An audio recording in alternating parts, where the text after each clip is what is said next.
on those pages and fetch the pages they point to, and until we've indexed a pretty big chunk of the web, many billions of pages stored across thousands of machines. Now, suppose I want to know how fast a cheetah can run.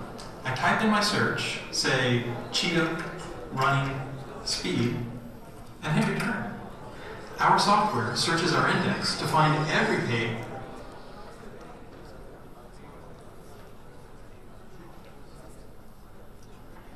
Good morning to all of you. Great. Welcome to GDayX Chandigarh, and thanks for coming in such large numbers. I'm sure you're looking forward to have a great day today and looking to learn a lot of things and take back this learning back to your business and professions. So let me introduce myself first, and then I'll talk about GDayX, the GDG movement, and what our vision is, and what we want to do, and what this entire thing is like. So my name is Panchkula, and I am leading the Google Business Group community from Chandigarh. So I just get a photo. Thank you. So I lead the Google Business Group community. So when I say Google Business Group, it is a community of businesses, small and medium entrepreneurs, startups, corporate professionals, people who want to exchange knowledge in the digital world, in the online area, topics like digital marketing, etc. The objective is that we need to mobilize small and medium entrepreneurs, startups, and other businesses to unleash the power of the internet and use it for the business benefit. And we're also here to nurture the spirit of entrepreneurship. When I say entrepreneurship, it doesn't mean only online entrepreneurship, it means all sorts of entrepreneurs. So we're also here to nurture the spirit of entrepreneurship and have a community base where we can get together with like-minded people to share knowledge with each other. So that is the kind of vision we have. Now, I have a small message from Sunil, who is the head of Google Startup Ecosystem. Unfortunately, he couldn't travel to Chandigarh for this event, but we have Paul from Google, who has been kind enough to travel to Chandigarh to interact with all of us. So I'll play a small video, a message from Sunil, and then we'll have another round of small quick introduction, and then we'll have our first speaker, Vivek, who's going to be here shortly, and he'll deliver the key. Good morning, Chandigarh.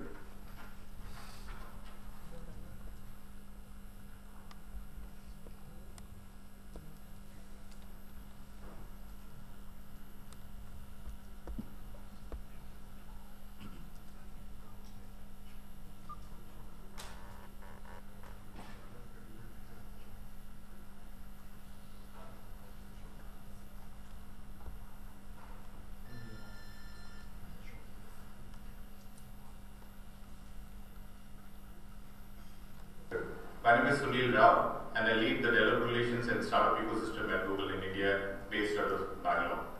Sorry I'm unable to be with you guys today, but I got Paul representing Google from India.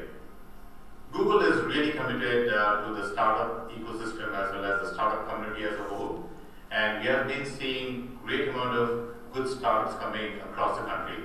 Every year there are close to around 1,000 startups, registered startups in the country, and all of them are really catering to the Indian consumer. And if you're looking at the trend at which the online mobile users have been adding month on month, every month we have been adding close to 5 million new mobile internet users into the ecosystem. And currently we stand in 2014, December of 2014, we got 300 million mobile internet users in a country like India. That makes it second most populated mobile internet users globally, right after China. Having said that, Google as well as a lot of multinational companies are really committed to the startup cause, and there are a lot of companies really helping you in terms of your infrastructure needs, in terms of raising capital. There are a lot of forums which are readily available, which was not there a couple of years back. So in a nutshell, this is the right time. If you've got a bright idea and if you're really committed to it, this is the right time to have your startup. and at the going rate and with the amount of nice engineering colleges that you have in Chandigarh, I'm pretty much sure that Chandigarh will see a huge amount of startup revolution, and I'll keep my eyes and ears really wide open to see some amazing startups from Chandigarh. All the very best. Thank you. Let's make some noise for. Great. So Sri was talking about very nice numbers in terms of additions in smartphones and additions in internet users and all that. So when I talk about the ecosystem in Chandigarh, so last year when I went out and looked for it, so I couldn't find a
ये यूसुफ लमोड़े याद सी मेरा।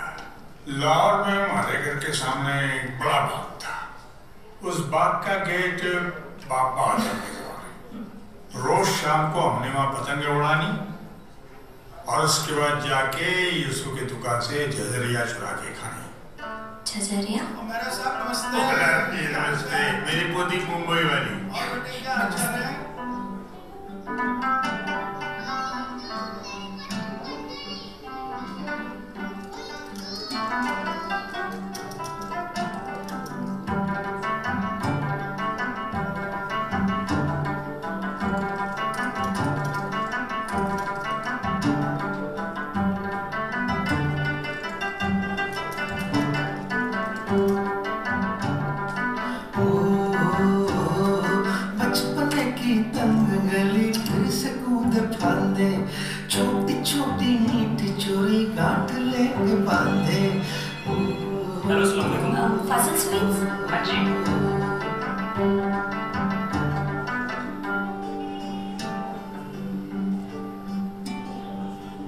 दादाजान, दिल्ली से किसी की call है। Hello, Yusuf uncle? कौन? जी मैं समान बोल रही हूँ दिल्ली से। आपके बचपन के दोस्त बलदेव जी की पोती। याद है बचपन में हम दोनों झजरिया चुरा के खाते थे? बचपन की तंग गली फिर से कूद फांदे, छोटी छोटी मिट्टी चोरी काट लेके बांधे। एक पतंग सा उड़ता था परिंदों की तरह, परिंदों की तरह, परिंदों की तरह। एक दौर था मन मन मोर था, एक दौर था मन मन मोर था। पार्टीशन के वक्त हम रातों रात हिंदुस्तान आ गए। दादू? यूसुफ थी बड़ी आजादी।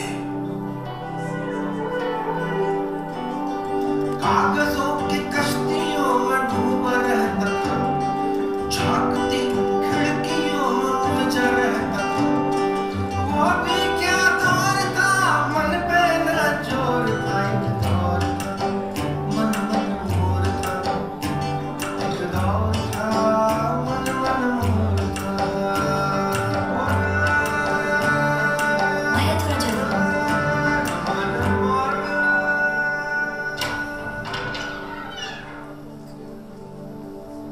हाँ जी,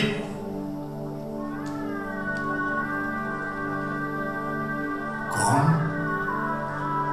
हैप्पी बर्थडे यारा।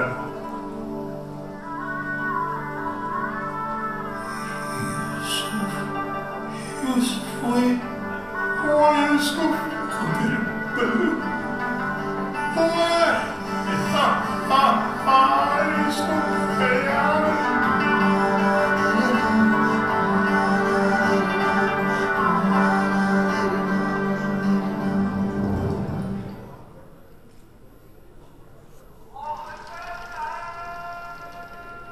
ये मैं, ये Yusuf.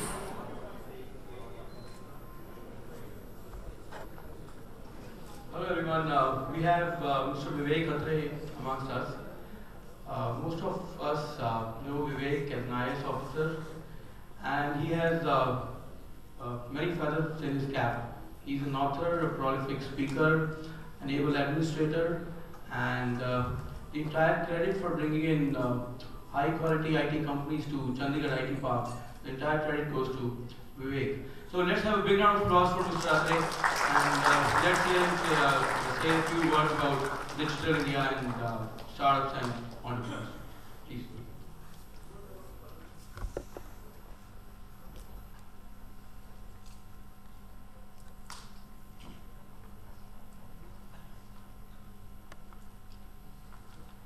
Am I audible? Everyone hear me?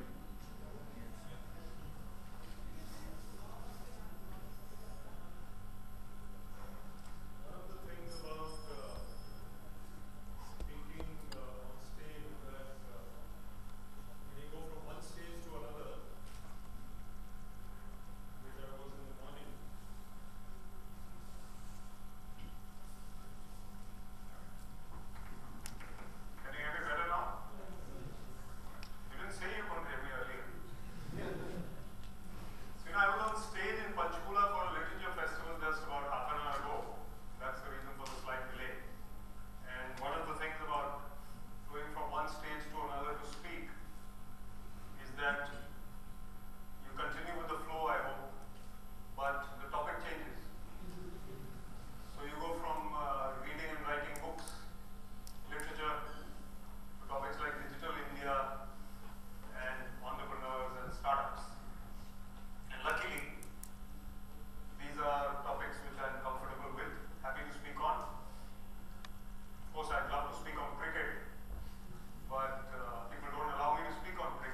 me that the only way to connect to the internet in those days was to call up the US on ISD and keep that call on and connect it. There was no internet, and then they came to STD, calling up Delhi and using that landline kind of connection. And today we come to an era where we take things for granted. We expect the page to change the moment we click it, and quite often it does. If you look at 10 years ago also, in about 2004, 2005, Chandigarh was discussing how we can improve bandwidth, improve the internet access to people in homes, to people in offices, and dial-up connections was slow. So we have seen huge advance in technology in the last 10 years in India, which has enabled us to use gadgets and facilities which were not available to us then, and now we tend to take them for granted. So let us not take them for granted. Let us realize how technology has enabled our lives to become much better, and how digital India is not just a dream, but is on the way to becoming a reality. But digital India is not a goal that is going to be achieved in, let's say, 2020 and then, okay, that's it. Now it's digital India. Digitalization, as in any revolution or any change, is an ongoing process. So today, we've come to a stage where technology has led us to an environment where we are probably a little bit mastered by technology. So technology has become a master if we are a servant of our mobile phone. What we do is that we allow our mobile phone or our gadget, whatever we have in our hand, a multi-purpose device, to control our life. Whereas IT or technology should be a facilitator, and to that extent it should be a servant. But most of us spend stressful lives running from pillar to post, and if we leave our phone in the airplane or on the train or at home, then hell breaks loose. We cannot live without it. So we've come to the stage where the phone is the master. We are not. We need to realize, because going forward technology is going to be advancing even more, and you know more than I do the kinds of changes which are coming. We will always be on, we are always on, but we need to switch off at times. So before I go into more aspects of digital India, a little warning, especially to people who are professionals or those who are into technology as a career. Those who are into technology as a career, they too need to take a break from technology once in a while, to go out into the garden, spend some time under the sun, smell the roses, see the squirrels, maybe dream, maybe look at the clouds, go for a walk, go for a stroll without the phone in their pockets. A friend of mine told me yesterday that he goes for golf early morning, he leaves his phone at home. Golf, 2 hours, 3 hours, whatever, no phone, bliss. But he says, my friend has a phone, so I'm connected all the time. So he has that security because that phone is there with his friend. So I wonder how many of us can actually spend a day without a phone?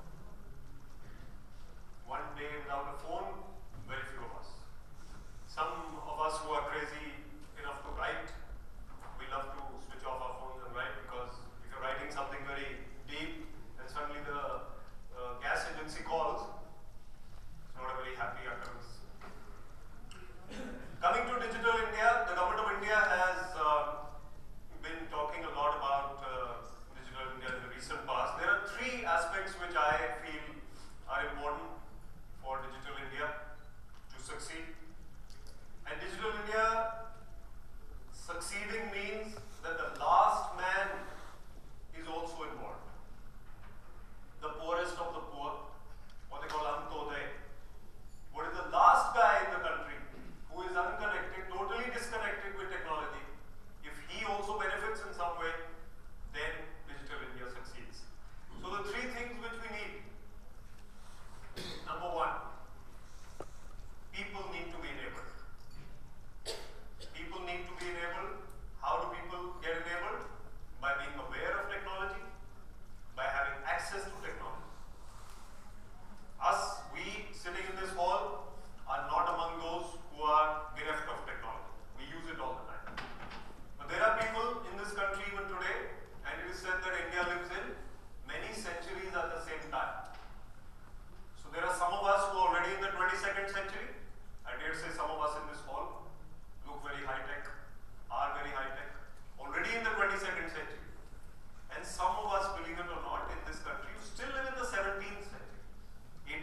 So the system needs to be enabled for Digital India to succeed.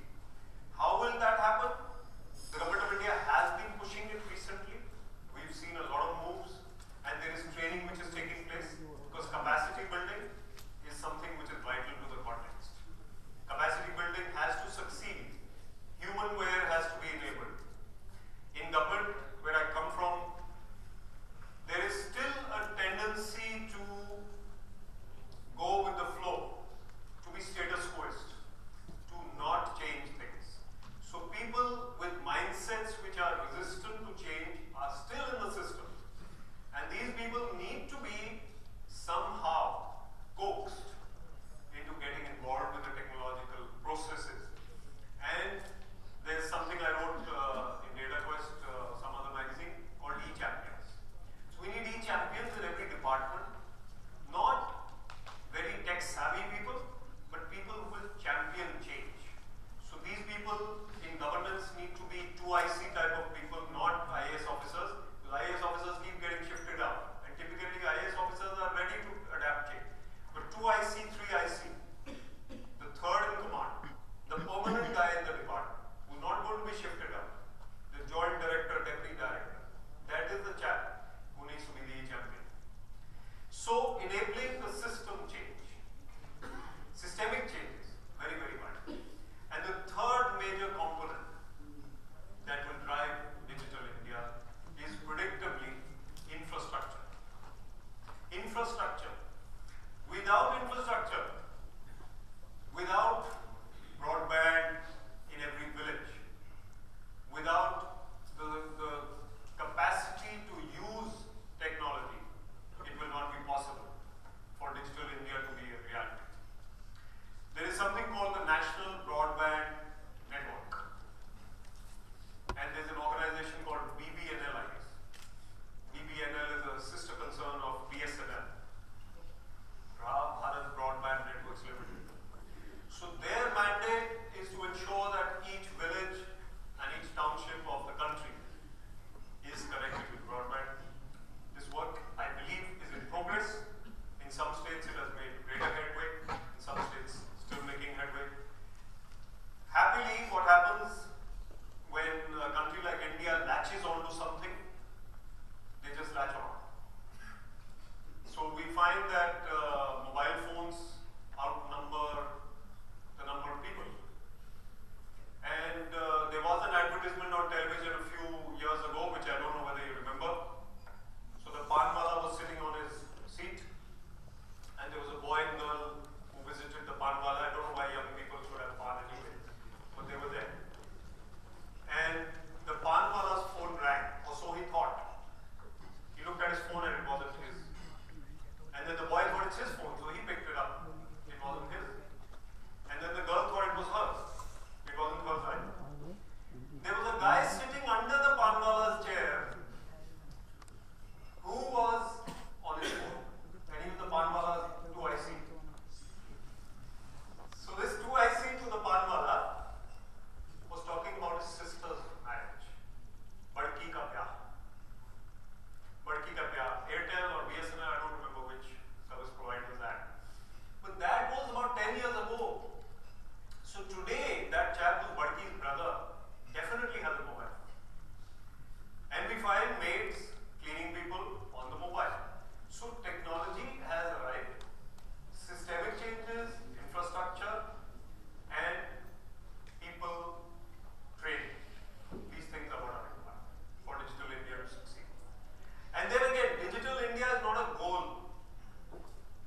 startups and entrepreneurs can play. Coming to the second part of the talk. Most of you sitting in this hall are young people. And even if you're not so young, it's perfectly fine. We are all entrepreneurs in some way or the other. We are all entrepreneurs in some way or the other. Even if we're working for a bank or a government department or for a company, we are entrepreneurs in some way or the other all the time. We do take some innovative measures in our lives, do something new. Even if we buy a car, it's something entrepreneurial. We've taken a decision which car, what is to be bought. We do entrepreneurial things. Some of us, of course, make a life out of it.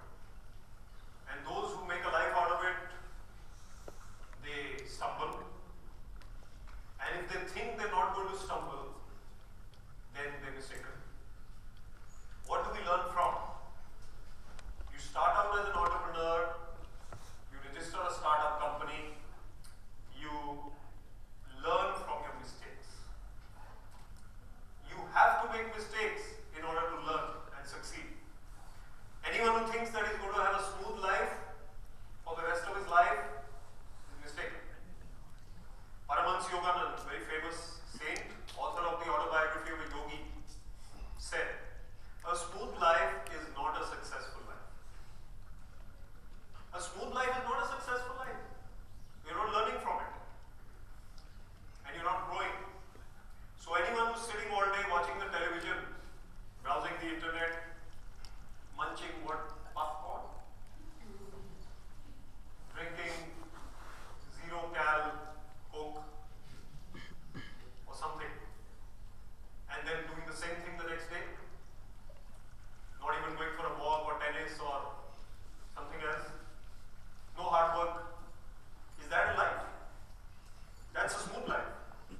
But very soon he's going to learn that he's got health problems. Very soon he's going to learn he's got other problems. So then the smooth life goes anyway. So hard work, innovation, the ability to think differently, and then the ability to stumble and wake up, get up. I'm the author of a book called Dubeji Bounces Back. So the key word there, the key words, bounces back. Who bounces back? In this case, Dubeji bounces back. But we all need to bounce back. Bouncing back is something which is a part of life. Whenever there's a setback and we get back on the road, we bounce back. And if we don't bounce back, then there's no life. So every time there's a challenge, we meet that challenge, we tackle the challenge, we learn from it and we move forward. So bouncing back is a part of life. And an entrepreneur who's going to make a startup, who's got an idea, wants to launch something, should be prepared to take some hard knocks. You know, I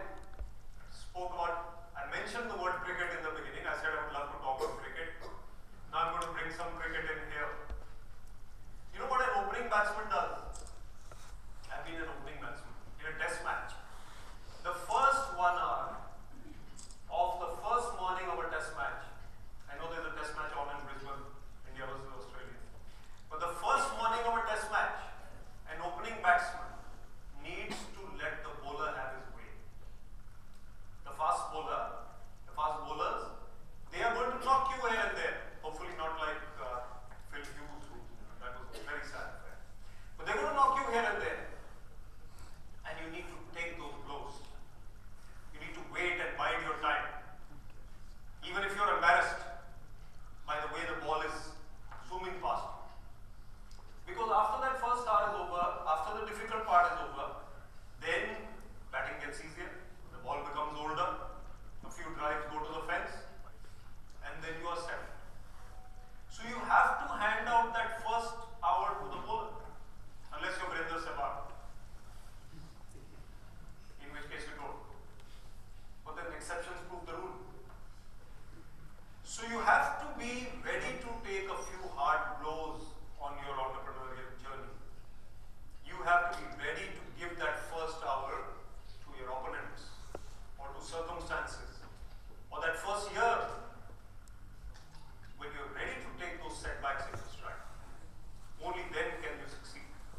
IT is the first field where success stories were shared by successful people with young guys who could become their potential opponents, rivals.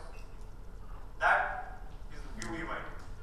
So this kind of sharing enables the entrepreneur to learn from superiors and seniors and go around the same path.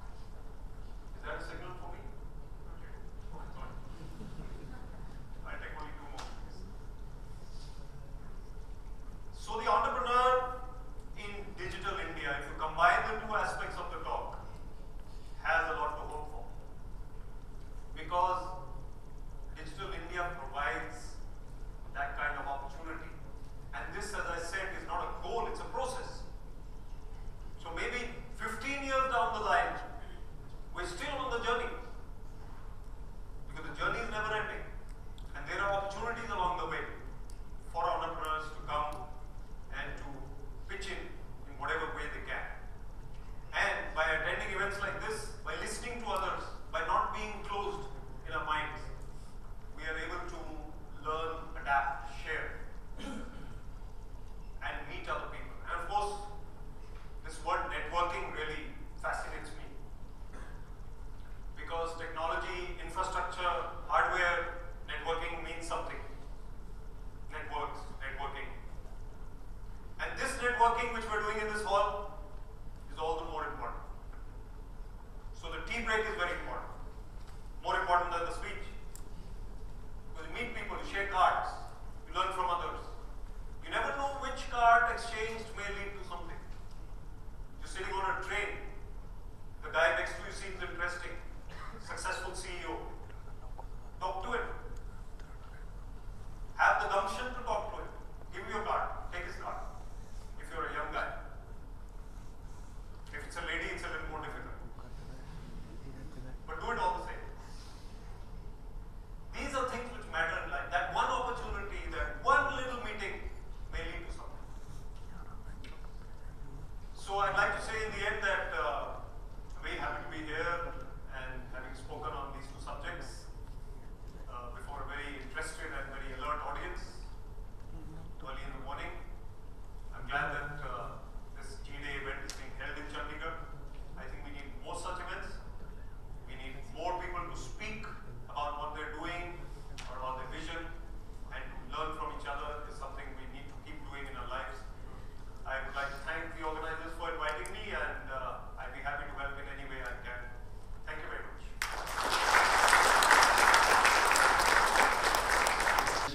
Mr. Atray, for this enlightening keynote, and we all loved your bouncing back phrase, and we all agree that entrepreneurs should have that bouncing back spirit to stumble and then rise again. Thanks once again, sir. So moving on, let me introduce you to Yuvraj.